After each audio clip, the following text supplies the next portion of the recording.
Bonjour à tous et bienvenue dans cette nouvelle vidéo, je suis super content de vous retrouver, comme vous avez pu le voir dans le titre. On se retrouve pour un concept qui est hyper important puisqu'il s'agit de la liquidité sur les marchés financiers. Donc on va voir ensemble qu'il existe en fait différentes liquidités.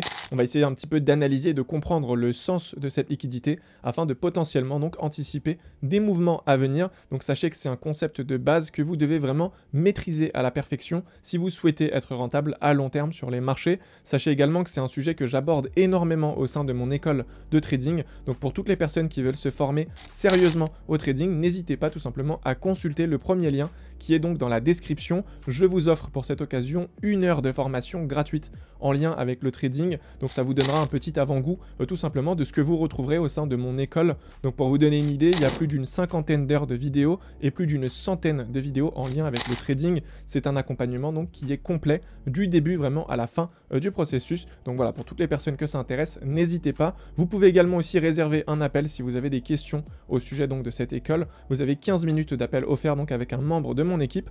Je vous laisse tout ça dans la description, n'hésitez pas à aller checker. Alors en ce qui concerne du coup le concept de liquidité, on va tout simplement passer sur mon ordinateur et je vais donc vous expliquer tout simplement comment ça fonctionne. Alors on est sur TradingView et je vais donc commencer à vous expliquer, je pense, les bases, comme ça je vais pouvoir vraiment aider un maximum de personnes, que vous soyez débutants ou avancés, peu importe. Donc je pense que là on va faire vraiment la base du base. Tac, on va commencer donc avec un mouvement haussier et un mouvement baissier. La première chose à savoir, c'est que si le marché monte, c'est que potentiellement il y a énormément d'acheteurs. Donc là, tout ce que vous voyez ici en rouge, c'est ma zone donc de drawdown. Donc ici, c'est mon stop loss. Ici, c'est mon take profit. Donc ça, c'est un ordre à l'achat. Ensuite, on va placer un ordre à la vente, comme ceci. Nickel. Donc, tac. Donc ça va être mon target, hein, vous l'avez compris. Et ça, c'est donc mon stop loss. Voilà, super. Donc là, on a un ordre à la vente. Ici, on a un ordre à l'achat. Donc, il faut bien comprendre une chose, c'est que si un actif monte, ou s'il descend, eh bien ça va uniquement dépendre des positions qui sont placées sur les marchés. Donc si on a beaucoup d'ordres à l'achat, eh bien l'actif va monter. Si on a beaucoup d'ordres à la vente, alors tout simplement l'actif va chuter. Donc jusque là, je pense que vous le savez, c'est un principe de base, c'est comme ça que s'effectuent les transactions sur les marchés. Mais maintenant, ce qu'on va essayer de voir ensemble, c'est de pousser un petit peu plus donc ce principe de liquidité. Alors ce qu'il faut comprendre, c'est qu'en fait, quand on entre sur le marché, on va en fait systématiquement réaliser plusieurs transactions. Alors je m'explique. Si on place un ordre à l'achat sur le marché, on va donc dans un premier temps acheter le marché à ce niveau-là, je pense que vous êtes d'accord. Donc ici on a acheté le marché, et ensuite pour sortir du marché, donc pour sortir de notre position, on va devoir vendre le marché. Donc si notre take profit est touché à ce niveau-là, on va le vendre, mais par contre, si notre stop loss est touché en bas, ici, eh bien on va quand même vendre l'actif. Donc pour vous donner un exemple, j'ai acheté un actif ici à 5 €. Donc voilà, on va mettre un exemple, tac, nickel. J'ai acheté un actif à 5 €. Voilà. Donc là, c'est mon prix d'entrée, on est d'accord. Ici, je l'ai acheté. Si cet actif, du coup, monte à, on va dire, je sais pas, 15 €, eh bien, je vais tout simplement le revendre. Donc ici, je revends l'actif à 15 €. Donc, étant donné que je l'ai acheté à 5 et je l'ai revendu à 15, j'ai tout simplement réalisé un profit. Par contre, si cet actif, il passe donc de 5 € à, je sais pas, on va dire 1 €, eh bien, je vais quand même vendre cet actif. Tout simplement parce que l'actif a perdu de la valeur, je ne veux pas perdre plus d'argent. Donc voilà. Donc là, on est d'accord que on a acheté le marché pour entrer en position, puis ensuite, on va donc vendre le marché pour sortir de notre position. Donc ici, je vais le vendre si c'est un TP, et je vais le vendre ici si c'est un stop loss. Et entre-temps, si je veux sortir, bien sûr, ici, sur des gains latents, eh bien, je vais quand même vendre le marché. Donc ça, c'était la première position à l'achat. Maintenant, si on place un ordre à la vente, eh bien, ça va être le même principe. On va donc effectuer plusieurs transactions. Donc là, regardez, hop, on va reprendre le même exemple que tout à l'heure. Donc cette fois-ci, je vais vendre le marché. Donc c'est juste ici, voilà, là j'ai vendu le marché. Donc qu'est-ce qui se passe? Eh bien, je l'ai vendu à 5 €. Hop, c'est nickel. 5 €, voilà, c'est mon prix. Je l'ai vendu à ce prix-là. Hop, et du coup, qu'est-ce qui se passe? Eh bien, si le prix monte, je vais acheter le marché. Étant donné que je l'ai vendu ici, qu'est-ce qui se passe? Eh bien, pour sortir de ma position, donc pour sortir du marché, je vais devoir acheter le marché. Donc si là, je l'ai vendu à 5 €, qu'est-ce qui se passe? Eh bien, si le prix de l'actif monte à 8 €, qu'est-ce qui se passe? Eh bien, je vais à nouveau acheter le marché. Et si le prix du coup de cet actif, eh bien, est en chute libre et qu'il tombe à, on va dire encore une fois, allez, 1 €, eh bien, tout simplement, je vais à nouveau acheter le marché. Donc ça, c'est un principe de base qu'il faut comprendre. Donc, je vends le marché pour entrer en position et je vais devoir l'acheter pour sortir. Donc, je vais l'acheter si mon stop loss est touché, mais je vais également l'acheter si le take profit est touché. Vous voyez? Donc ici, c'est ce qu'il faut comprendre. je le vends, mais pour sortir, je dois l'acheter. Et du coup, dans le cas contraire, si je l'achète, eh bien pour sortir de ma position, je vais devoir vendre le marché. Donc ça, je pense que vous l'avez compris. Donc maintenant, on a bien compris qu'il existait tout simplement eh bien, différentes transactions quand on était sur les marchés. Du coup, maintenant, comment on va pouvoir utiliser ça au sein donc, de notre trading? Eh bien, c'est simple. Comme vous le savez, il y a un composite man qui est sur les marchés. Ça veut dire qu'il y a donc de grosses institutions avec énormément donc, de capitaux qui vont tout simplement manipuler les cours pour effectuer les mouvements souhaités. Donc, qu'est-ce qui se passe? On va partir du principe que le marché est, on va dire, haussier. Ok, donc tac, tac, tac, nickel. Donc voilà, ça va faire des récupérations de liquidités comme ça. Et ensuite, il va faire ça. Voilà, nickel. Donc là, si on sait que le marché est haussier, eh bien, comment on va pouvoir utiliser ce principe de liquidité à notre avantage? Eh bien, c'est simple. Le composite man va tout simplement placer des scénarios, en fait, en fonction de la liquidité qu'il a besoin. Regardez, on va prendre un exemple très simple. Si le composite man veut faire monter le cours de l'actif, donc on est d'accord qu'il a besoin de placer des ordres à l'achat, parce qu'il veut faire monter l'actif. Comme je vous ai expliqué, si on veut faire monter le prix, on doit acheter le marché. Donc pour le moment, il veut acheter le marché.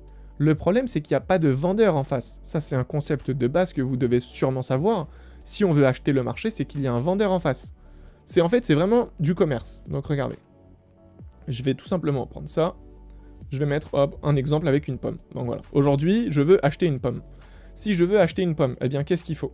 Il faut tout simplement un acheteur d'un côté. Ok, tac. Donc je vais mettre ça comme ça. Hop, nickel. Donc il faut un acheteur. Et en face, il faut un vendeur.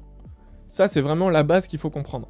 Si je veux acheter cette pomme, il faut que quelqu'un puisse me la vendre, sinon je ne peux pas l'acheter. Donc, il faut un ordre à l'achat, il faut un ordre à la vente. Eh bien, pour acheter le marché ou vendre le marché, c'est le même principe. C'est du commerce. Ça veut dire que si je veux acheter, il faut un vendeur en face. Si je veux vendre, il faut un acheteur. Et le problème, c'est que la smart money, donc le composite man, en fait, a tellement de liquidité qu'il n'arrive pas à trouver de vendeur en face. Là, il veut acheter le marché. Donc pour l'acheter, il faut des vendeurs, mais le problème, c'est qu'il n'y a pas de vendeur en face. Donc qu'est-ce qui se passe? Eh bien, le composite man va tout simplement manipuler le marché pour inciter les gens à vendre le marché. Donc qu'est-ce qui se passe? Eh bien, c'est simple, il va mettre en place des scénarios pour inciter les gens à entrer en position. En fait, il va tout simplement les inciter à acheter le marché. Pourquoi? Regardez, vous allez voir. Donc en gros, le scénario que potentiellement le composite man peut mettre, c'est de venir et de, regardez, tac, faire une zone comme ça, de résistance, de support, vous appelez ça comme vous voulez, il va venir tout simplement, par exemple, placer une zone comme ça. Donc le cours de l'actif était comme ça, nickel.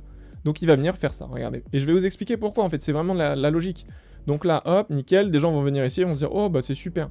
Là, on a une zone ici qui a l'air quand même assez solide, et on peut voir que du coup, le prix n'arrive pas à casser cette zone. Donc qu'est-ce qu'ils vont se dire? Ils vont se dire, eh ben, nous, on va acheter le marché. Donc qu'est-ce qu'ils vont faire? Ils vont placer des longues à ce niveau-là. Alors pourquoi? Eh bien tout simplement parce que eux ils vont partir du principe que là il y a une zone qui est très solide et que du coup le prix n'arrive pas à descendre en dessous. Donc ils vont se placer ici, ils vont mettre un stop loss en dessous et ils vont acheter le marché.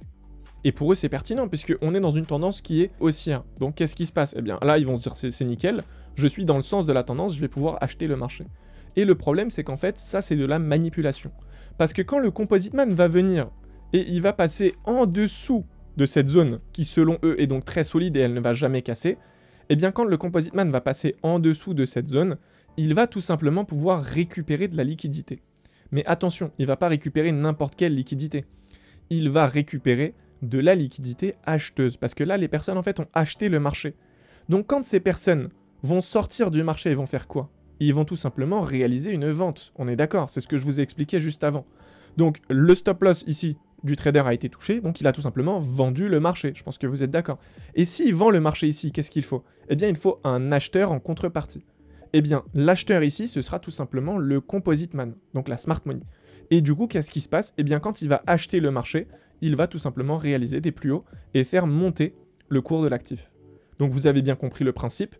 Le composite man a manipulé pour inciter les gens en fait à se placer et par la suite, il est venu récupérer en fait leur stop loss pour que ces gens donc puissent vendre le marché et en contrepartie il a acheté.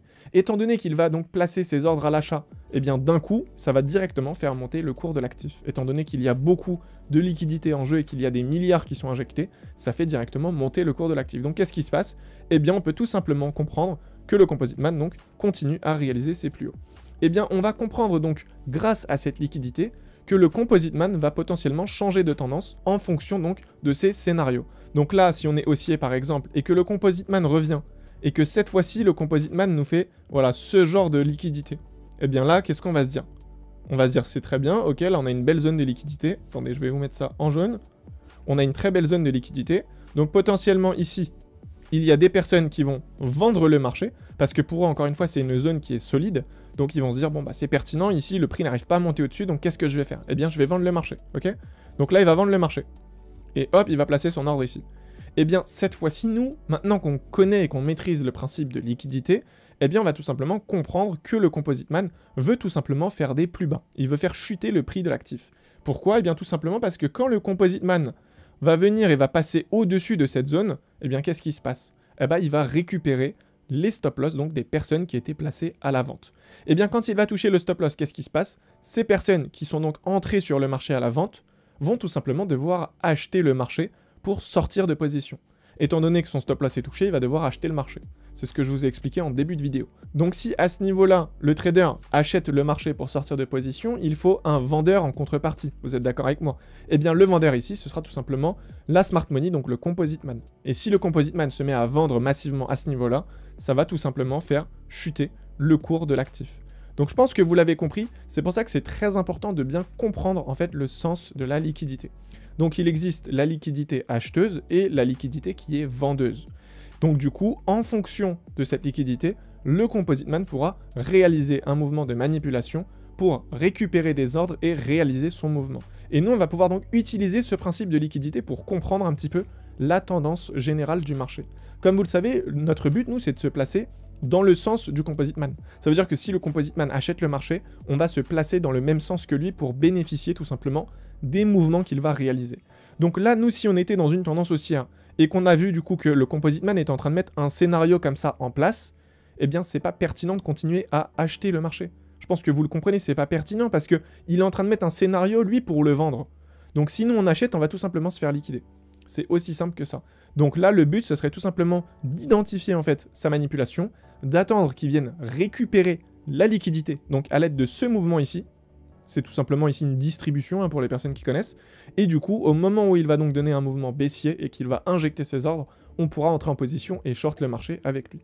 Donc c'est pour ça qu'il est important de bien comprendre ce concept de liquidité, parce que ça va énormément nous aider au quotidien dans nos prises de décision. C'est aussi simple que ça. Donc liquidité acheteuse, liquidité vendeuse. Je pense que j'ai pu faire le tour du sujet. Le but, c'est pas de faire une très longue vidéo, c'était vraiment de vous expliquer ce concept. Donc vraiment, n'hésitez pas à revisionner cette vidéo si c'est pas bien clair. Si vous avez des questions sur le sujet, n'hésitez pas à me poser tout ça dans l'espace commentaire. Et si bien sûr, vous voulez donc passer à l'étape supérieure, n'hésitez pas tout simplement à rejoindre mon école de trading et je serai donc encore une fois ravi de vous accompagner au quotidien. Vous retrouverez donc ce genre de format et vous pourrez bien sûr poser toutes vos questions afin de perfectionner au maximum votre trading. Quant à moi, je vous dis donc à très vite dans une nouvelle vidéo. Prenez soin de vous, ciao!